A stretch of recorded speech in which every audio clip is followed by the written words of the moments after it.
அனைவருக்கும் வணக்கம்.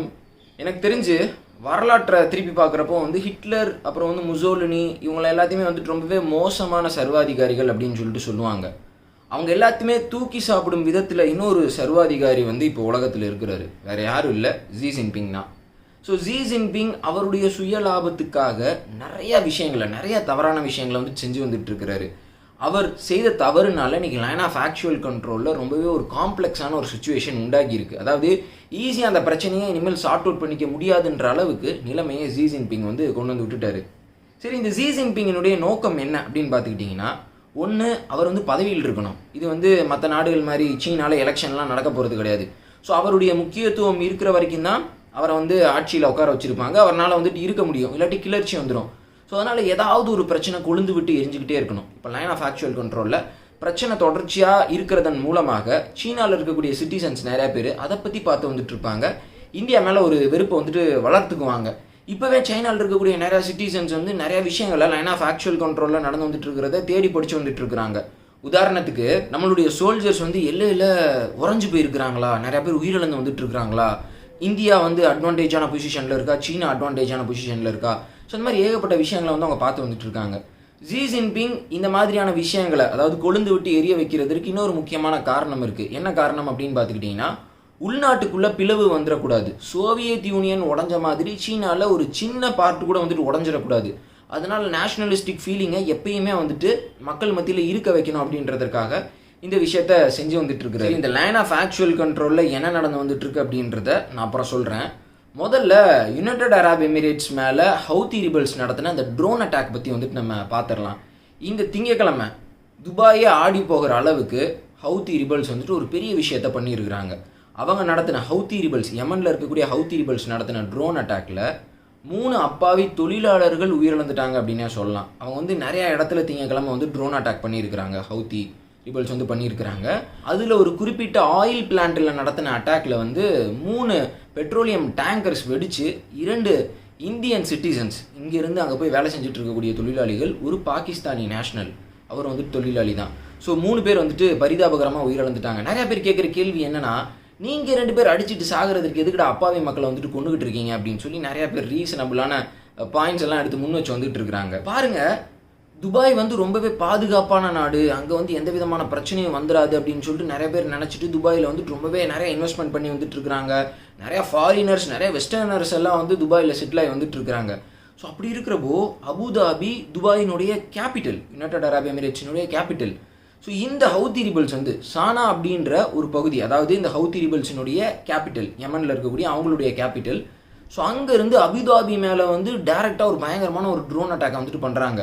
அங்கே அந்த ஆயில் பிளான்ட்டில் மட்டும் அவங்க தாக்குதல் நிகழ்த்தலை, ஒரு ஏர்போர்ட் அப்புறம் இன்னும் பல இடங்களில் தாக்குதல் நிகழ்த்தி இருக்கிறாங்க. ஆனால் யுனைடெட் அரப் எமிரேட்ஸ் கவர்மெண்ட் என்ன சொல்கிறாங்க அப்படின்னு பார்த்துக்கிட்டிங்கன்னா, இல்லை 2 இடத்துல தான் தாக்குதல் நிகழ்த்தினாங்க, அதுலேயும் ஏர்போர்ட்டில் நடந்த அட்டாக்ல பெரிய அளவுக்கு சேதம் எதுவும் இல்லை அப்படின்னு சொல்லிட்டு மழுப்புறாங்க. ஏன்னா அவங்களுக்கு மக்கள் பயந்துடக்கூடாது, அதனால் இப்போதைக்கு விஷயத்தை கொஞ்சம் மட்டுப்படுத்தி தான் சொல்லுவாங்க.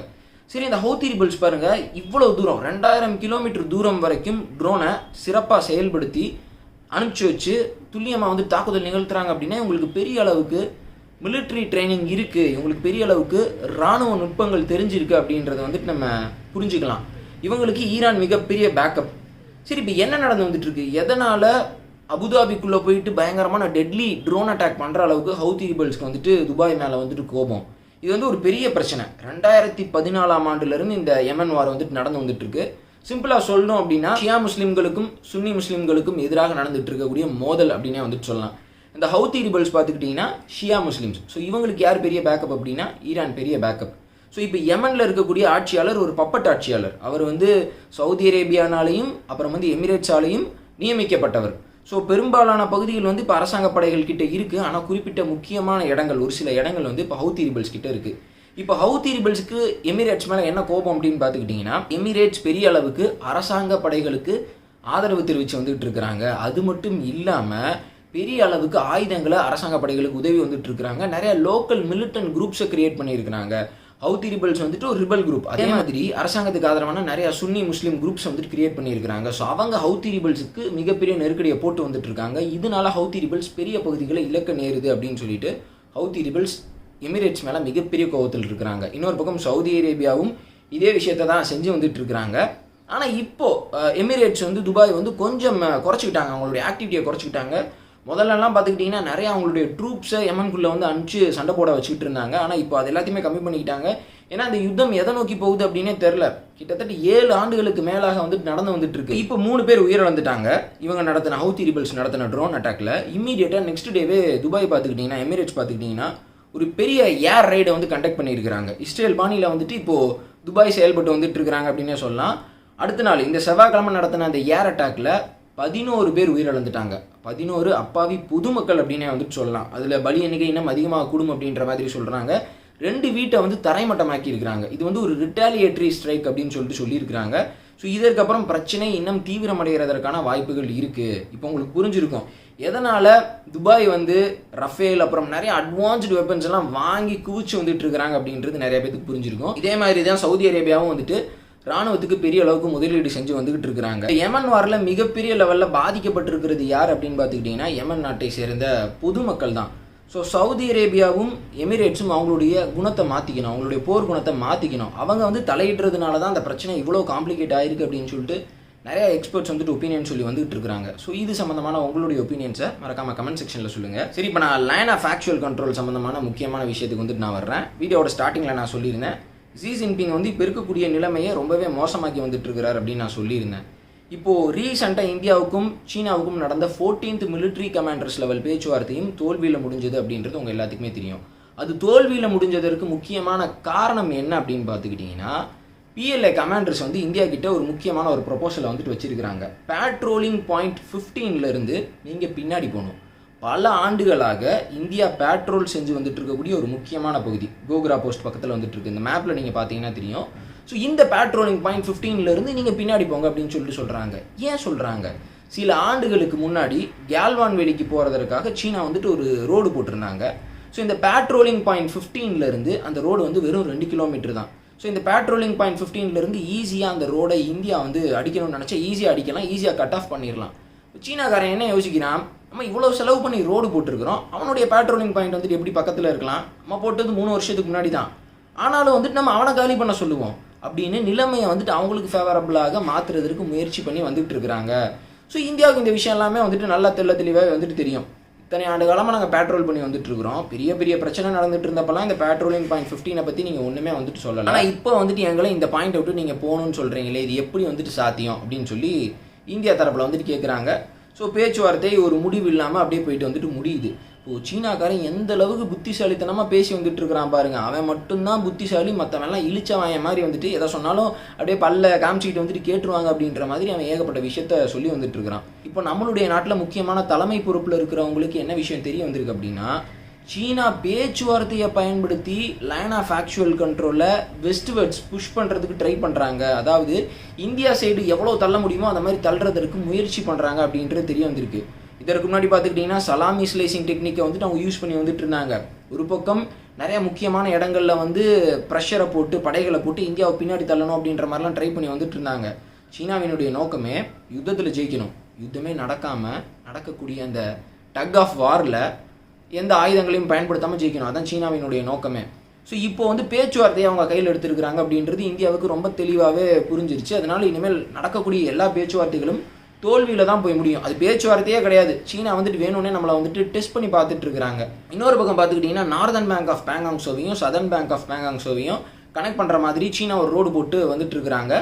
இப்போ சீனா நிறைய சாலைகளை வந்து கன்ஸ்ட்ரக்ட் பண்ணி வந்துட்டு இருக்கிறாங்க. அதற்கு முக்கியமான காரணம் என்ன அப்படின்னு பார்த்துக்கிட்டிங்கன்னா, போருக்கு எந்த சூழல்லையும் நம்ம தயாராக இருக்கணும். அதாவது இப்போ ஒரு யுத்தம் நடக்குது அப்படின்னா அவங்களுடைய மோட்டோ வந்துட்டு அதுதான், எல்லாமே பெர்ஃபெக்டாக இருக்கணும். 24/7 இந்தியாவோட அமைதி நிலவுனா கூட எந்த நேரத்துலையுமே போருக்கு போகணும் அப்படின்னு சொன்னால் அந்த நேரத்தில் நம்ம தயாராக இருக்கணும். நம்மளுக்கு சாதகமான எல்லா விஷயங்களுமே இருக்கணும், ரோடு இருக்கணும், எக்யூப்மெண்ட் இருக்கணும், எல்லா ஃபெசிலிட்டிஸுமே இருக்கணும் அப்படின்ற மாதிரி சீனா வந்து நிறையா பிளான்ஸை வந்து செஞ்சு வந்துட்டு இருக்கிறாங்க. அந்த சுச்சுவேஷனில் தான் இந்த முக்கியமான பேட்ரோலிங் பாயிண்ட்லேருந்து நீங்கள் பின்னாடி போகணும் அப்படின்னு சொல்லிட்டு இந்தியா கிட்ட சொல்லியிருக்கிறாங்க.